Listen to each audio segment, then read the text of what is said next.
More than 90% of carbon fibers are made from polyacrylonitrile, or PAN, a derivative of petroleum that is produced as follows.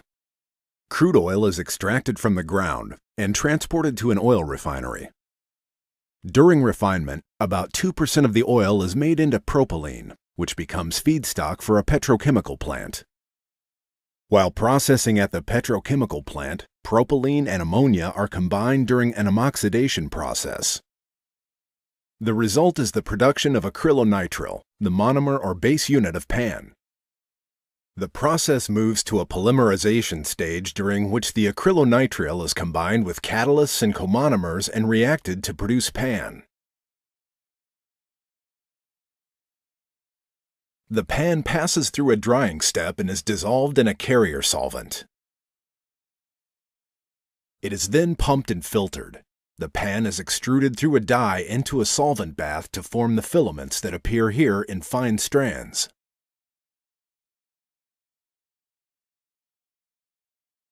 A filament cross-section can take on a variety of shapes. Textile-grade fibers, as shown here, are often kidney-shaped and highly porous. The filaments undergo repeated cycles of stretching and washing, during which the strands are banded together and the filaments become longer and thinner. As the solution is washed away and the filaments are stretched, the porous voids collapse, aligning molecular orientation to create a stronger fiber and the desired fiber diameter. The filaments continue through repeated steps of stretching and this time a boiling wash. The cross-section of the filament continues to hold its shape as the diameter collapses and it becomes less porous. Next, finishing oil is applied to protect the fibers and make them easier to handle. As illustrated here, the diameter is now even smaller and the porous nature of the filament has collapsed even more. The filament is then packaged, illustrated here by crimping and baling.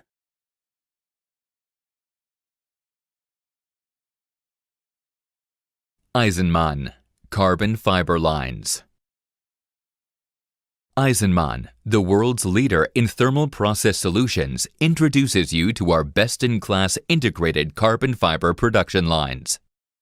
PAN-based carbon fiber production consists of three main steps: polymerization, precursor production, and carbonization.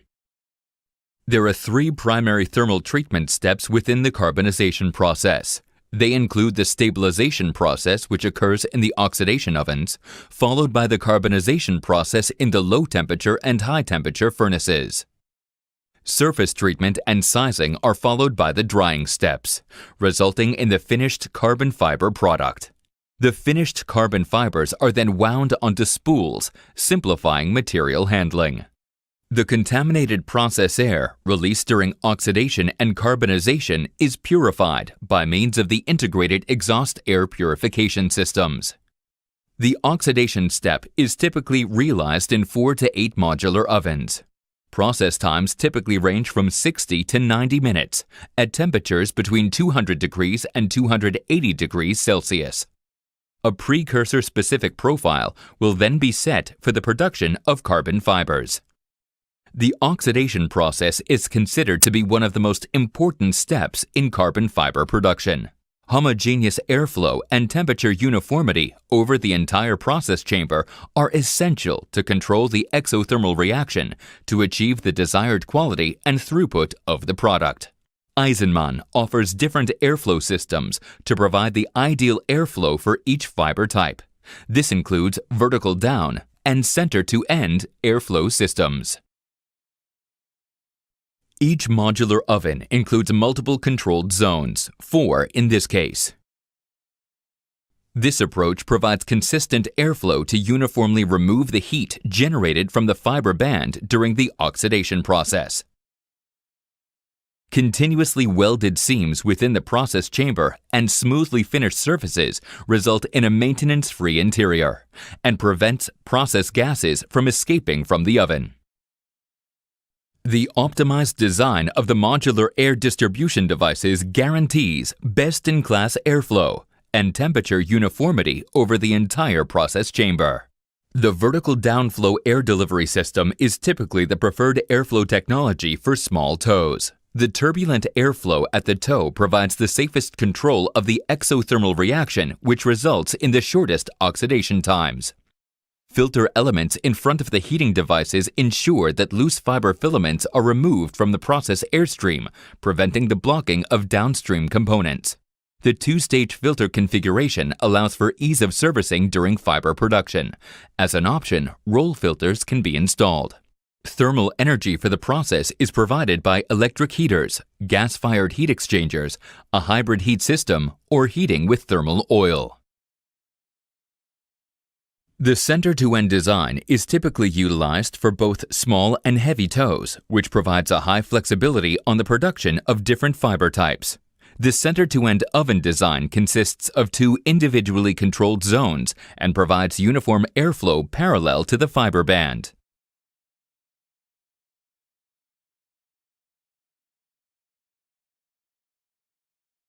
The Eisenmann patented supply air plenum contains primary and secondary air distribution devices, which guarantee best-in-class airflow and temperature uniformity over the entire process chamber. This special design was patented by Eisenmann and provides a center-to-end oven with no dead air areas in between the supply air channels. The superior gas-fired heat exchangers used in the oxidation ovens provide the best-in-class thermal efficiency in the industry. Electrical heaters can also be used as a primary heating source. A hybrid heat system allows you to benefit from the lowest prices available for natural gas or electric power. Designing the heating equipment for rapid heat up cycles and implementing rapid cool-down capability significantly reduces production downtimes. Our proven maintenance concept provides you with complete access to all areas of the oven interior. Multiple access and tight sealing maintenance doors are provided throughout the oven.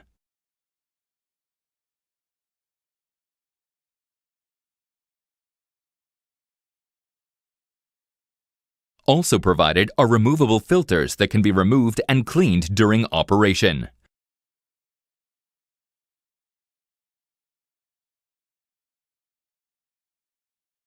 Other features on an Eisenmann oxidation oven include rollout fans, while still providing you the benefit of the smallest footprint in the industry. The end seals, located at both ends of the oven, separate the contaminated process air from the external environment, providing a safe environment for the equipment operators.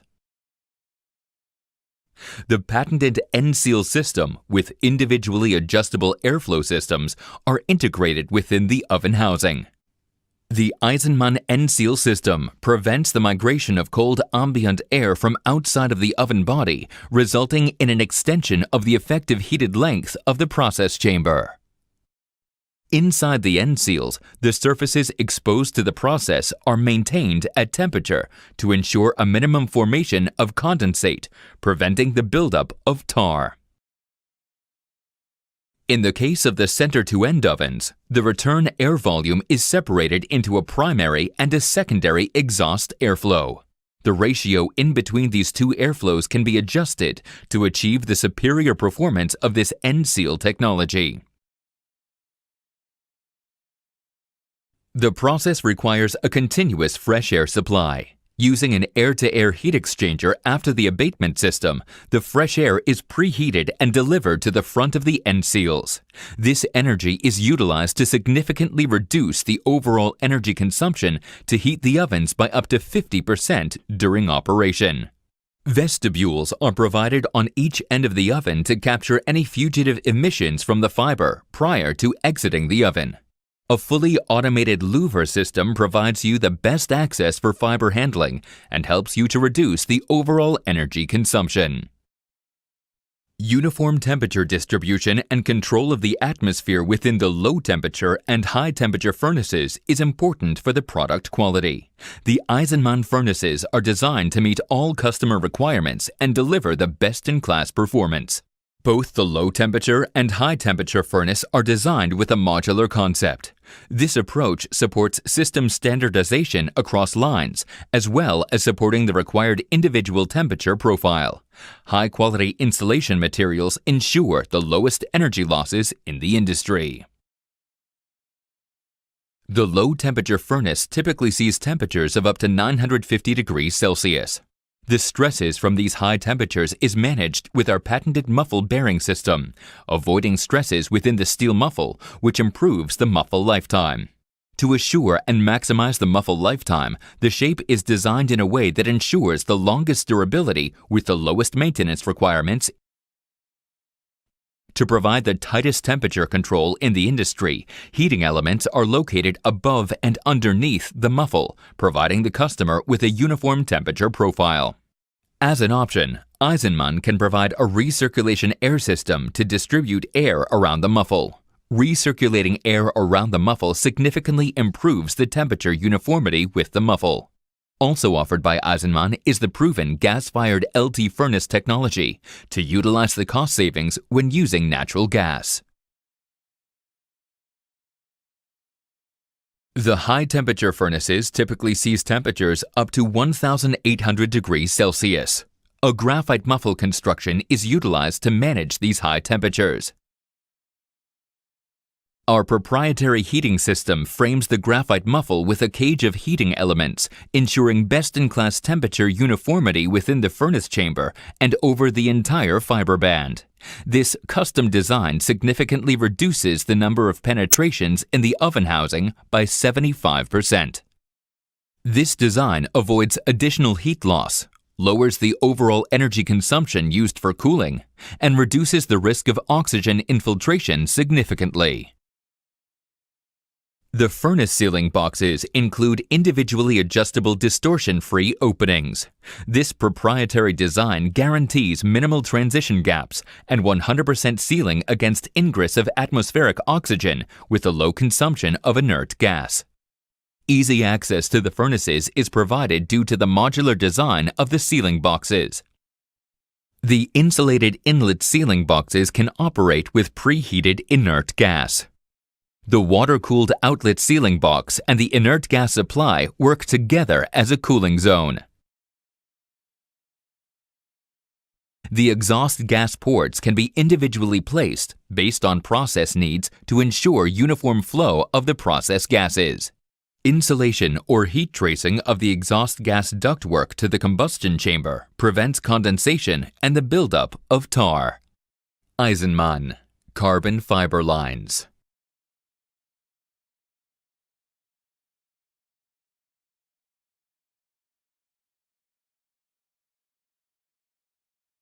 Composites are made up of at least two distinct intended materials which together improve product performance and/or lower manufacturing costs. Many materials routinely designated by other terms are also considered composites, including plated, clad, or coated metals. The term composite, however, has come to mean a material consisting of a matrix or base material and a reinforcement material. The matrix functions as a binder for the reinforcement and controls the physical shape and dimensions of the part.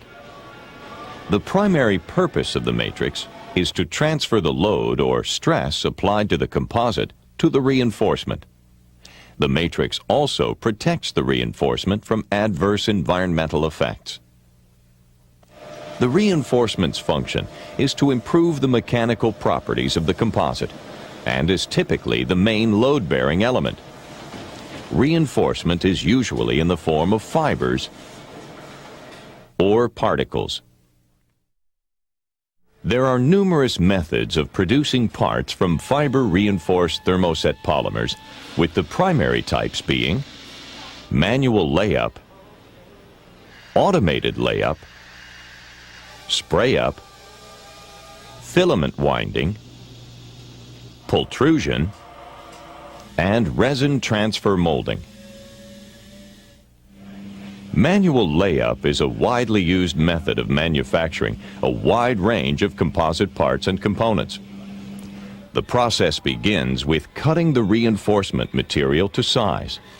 This may be performed using knives, scissors, disc cutters, power shears, rotary power cutters, saws, or lasers. A mold having the desired part shape is then coated with a release agent to permit subsequent part release.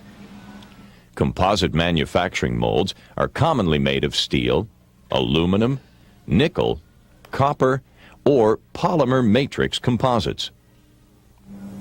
Once coated with a release agent, a layer of resin called a gel coat may be applied to the mold and allowed to cure to a tacky state.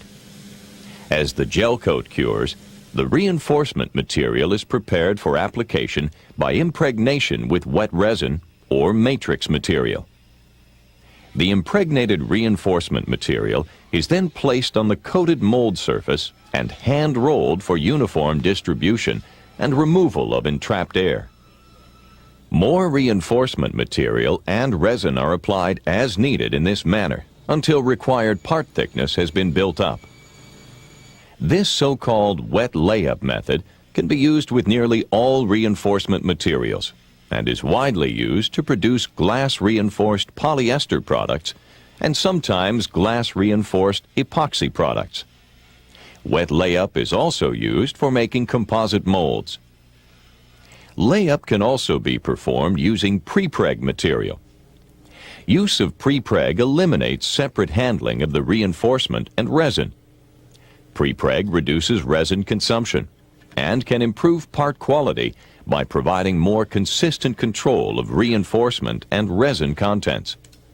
However, prepreg must be kept in refrigerated storage until use time to prevent pre-curing. Composites are made up of at least two distinct intended materials: a matrix or base material and a reinforcement material. The matrix functions as a binder for the reinforcement and controls the physical shape and dimensions of the part. The primary purpose of the matrix is to transfer the load or stress applied to the composite to the reinforcement. The matrix also protects the reinforcement from adverse environmental effects. Some of the primary matrix materials include polyester, epoxy, bismaleimide, phenolic, and polyimide. The reinforcement's function is to improve the mechanical properties of the composite and is typically the main load-bearing element. Reinforcement is usually in the form of fibers or particles. Some of the most commonly used fibers are e-glass, aramid, and carbon, which is also referred to as graphite. These fibers come in many forms, including strand, tow, fabric, pre-impregnated or prepreg tape, and preforms.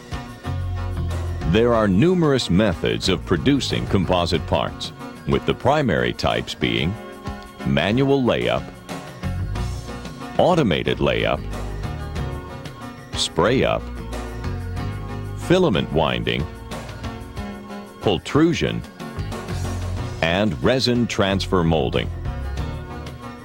After production, composite parts may be allowed to cure at room temperature or with open-air heat assist. Composite parts are also commonly consolidated and cured in heat-platen presses, ovens, or autoclaves. After curing, composite parts can be cut, machined, drilled, and otherwise fabricated by many of the same methods used for metals. Additionally, composite parts may be joined and assembled using adhesive bonding and mechanical fastening.